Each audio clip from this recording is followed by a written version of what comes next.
Hello, and welcome to A Pilgrimage of Poetry, your daily source of works throughout time. I hope you, along with many others, enjoy this podcast. Thanks for tuning in. Death of the Hired Man by Robert Frost, Part 1. Mary sat musing on the lamp flame at the table, waiting for Warren. When she heard his step, she ran on tiptoe down the darkened passage to meet him in the doorway with the news and put him on his guard. Silas is back. She pushed him outward with her through the door and shut it after her. Be kind, she said. She took the market things from Warren's arms and set them on the porch, then drew him down to sit beside her on the wooden steps. When was I ever anything but kind to him? But I'll not have the fellow back, he said. I told him so last hang, didn't I? If he left then, I said, that ended it. What good is he? Who else will harbor him at his age for the little he can do? What help he is there's no depending on. Off he goes always when I need him most. He thinks he ought to earn a little pay, enough at least to buy tobacco with, so he won't have to beg and be beholden. All right, I say. I can't afford to pay any fixed wages, though I wish I could. Someone else can.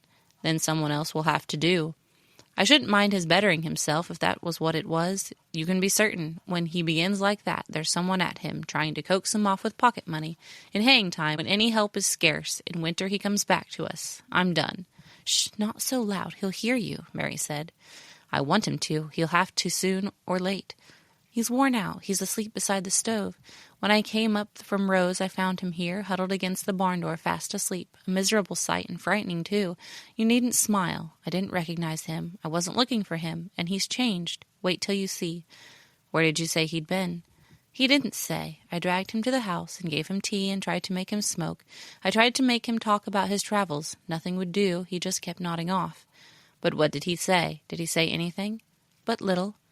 Anything? Mary, confess. He said he'd come to ditch the meadow for me. Warren. But did he? I just want to know. Of course he did. What would you have him say?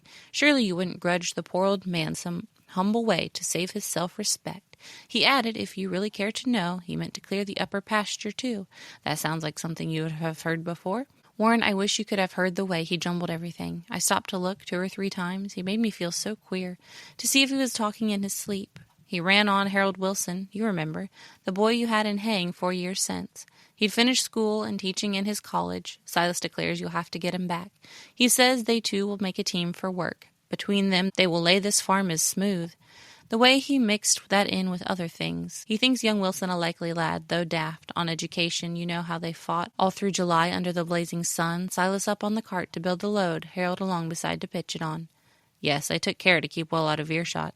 Well, those days trouble Silas like a dream. You wouldn't think they would, how some things linger. Harold's young college boy's assurance piqued him.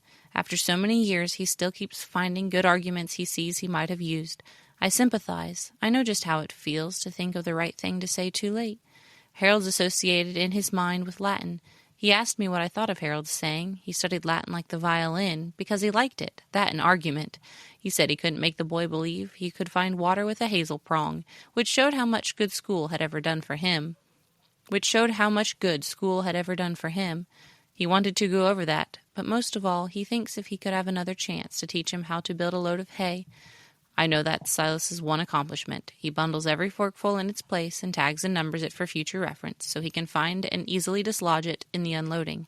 Silas does that well. He takes it out in bunches like big birds' nests. You never see him standing on the hay. He's trying to lift, straining to lift himself. He thinks if he could teach him that, he'd be some good perhaps to someone in the world. He hates to see a boy the fool of books. Poor Silas, so concerned for other folk. And nothing to look backward to with pride, and nothing to look forward to with hope. So now and never any different. If you liked this production, please leave a review. You can find us on YouTube or give us a follow on Instagram and Patreon at Pilgrimage of Poetry. To support the show, you can share it on any messaging platform or social media. As always, thank you for listening.